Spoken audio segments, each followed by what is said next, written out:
கேட்டால் பணம் இல்லை என்று சொல்கிறார். அண்ணன் கூட இங்க தெளிவாக சொன்னார், 100 கோடி ரூபாயில வைக்கிறதுக்கு, திறந்து வைக்கிறதுக்கு உங்களுக்கு பணம் இருக்கிறது, கார் ரேஸ் நடத்த பணம் இருக்கிறது, கட்சி விட்டு நிற்கிறாங்க. இதுதான் இந்த நிலை. ஆனால் இவர்கள் கொள்ளை அடிக்கிறாங்க தவிர இந்த 4 வருஷத்துல மக்களுக்கு ஏதாவது என்பது தெரிந்து விடாது. அதை வெளியே விட்டால் அவர் கட்சியை விட்டு போய்விடார் என்ற பயம். ஆகவே அன்பு சகோதரியை பதுக்கி வச்சுட்டாங்க அப்படின்ட்டு.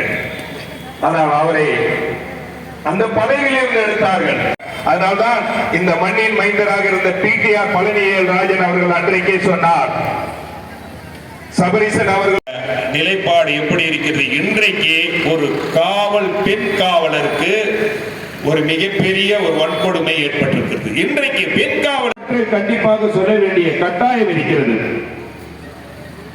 இன்றைக்கு தமிழகம் பல்வேறு துறைகளில் முன்னணி மாநிலமாக இருக்கிறது,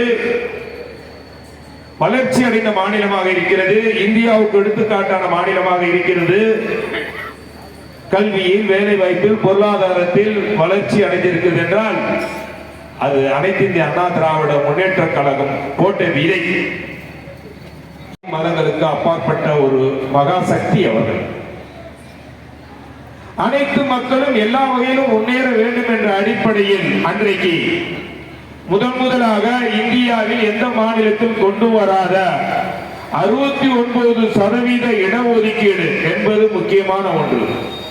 அந்த 69% இடஒதுக்கீடு என்பது தாழ்த்தப்பட்ட, பிற்படுத்தப்பட்ட மக்கள், ஏழை மக்கள், கிராமப்புற மக்கள், சிறுபான்மை மக்கள் இன்றைக்கு எல்லா துறைகளிலும் முன்னேறி இருக்கிறார்கள் என்றால் அது அனைத்து இந்திய அண்ணா திராவிட முன்னேற்ற கழகம் போட்ட விதை. நாங்கள் ஆட்சிக்கு வந்தவுடன் முதல் கையெழுத்து நீட் தேர்வை ரத்து செய்து விடுவோம். இப்பொழுது சொல்கிறார்கள் அது எங்களால் முடியாது, மத்திய அரசாங்கத்தால் மட்டுமே முடியும். அன்றைக்கு பத்திரிகையாளர்களோட கேட்டார்கள், இது மாநில அரசால் முடியாத விஷயம், மத்திய அரசாங்கம் செய்யக்கூடிய விஷயம், அதுவும் நீதிமன்றத்தில் அதிகாரத்துக்கு உட்பட்ட விஷயம், இதை நீங்கள் எப்படி சொல்கிறீர்கள் என்று சொல்கிறீங்க, இது சாத்தியமா என்று கேட்ட பொழுது அந்த ரகசியம் தான் எங்களுக்கு தெரியும், சூடு சொரணை இருக்கக்கூடியவர்களுக்கு மட்டுமே சொல்வேன் என்று அன்றைக்கு இந்த உதவாத நிதி உதயநிதி ஸ்டாலின் சொன்னார். ஆனால் இன்றைக்கு அந்த சூடு சொரணை எல்லாம் எங்க போச்சுன்னே தெரியல. அந்த சூடு சொரணை இருந்தா அவர்கள் வாக்குறுதியாக வழங்கிய 7.5% இடஒதுக்கீட்டு 10% உயர்த்தி தருவோம் என்று சொன்னார்களே, அதை செய்து காட்டி இருக்க முடியுமே, ஏன் செய்யவில்லை?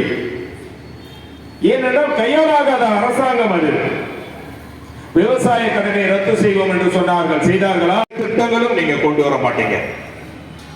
1000 ரூபாய் நீங்கள் எல்லா மக்களுக்கும் கொடுக்கிறேன்னு சொல்லிட்டு தகுதி தராதரம் பட்டு 1 கோடி 6 லட்சம் அட்டைதாரர்களுக்கு மட்டுமே 1000 ரூபாய் என்பதை மறந்துவிடக்கூடாது.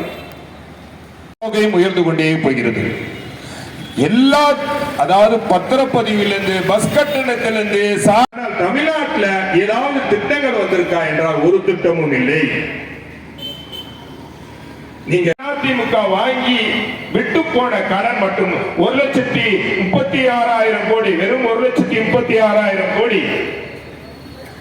ஆனால் 10 வருடம், அதற்கு பிறகு 5 வருடம் திமுக ஆட்சி காலத்திலே அவர்கள் விட்டு போன தொகை கடன் மட்டும் 11 திமுக விட்டு போன கடன், மன்னிக்கணும், திமுக அவர்கள் விட்டு வைத்த கடன் 1,36,000 கோடி.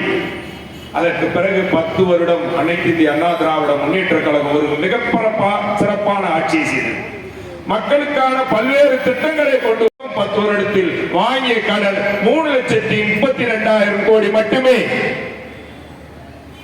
அனைத்து இந்திய அண்ணா திராவிட முன்னேற்ற கழகம் மக்களுக்கான திருமண உதவி திட்டம், முதியோர் ஓய்வூதிய திட்டம், மாணவர்களுக்கு லேப்டாப், மகளிருக்கு ஸ்கூட்டி, மினி கிளினிக், அம்மா உணவகம், விலையில்லா ஆடு மாடு கிராமப்புற மக்களுக்கு 11 மருத்துவக் கல்லூரிகள், 107 கலைக்கல்லூரிகள், 7 சட்டக் கல்லூரிகள், குடிபராமத்து திட்டம், அத்திக்கடவு அவிநாசி திட்டம், கால்நடை பூங்கா, எத்தனையோ திட்டங்கள். 4,50,000 கோடி ரூபாய். சற்று சிந்தித்து பார்க்க வேண்டும் மக்களே, வாக்காள பெருமக்களே.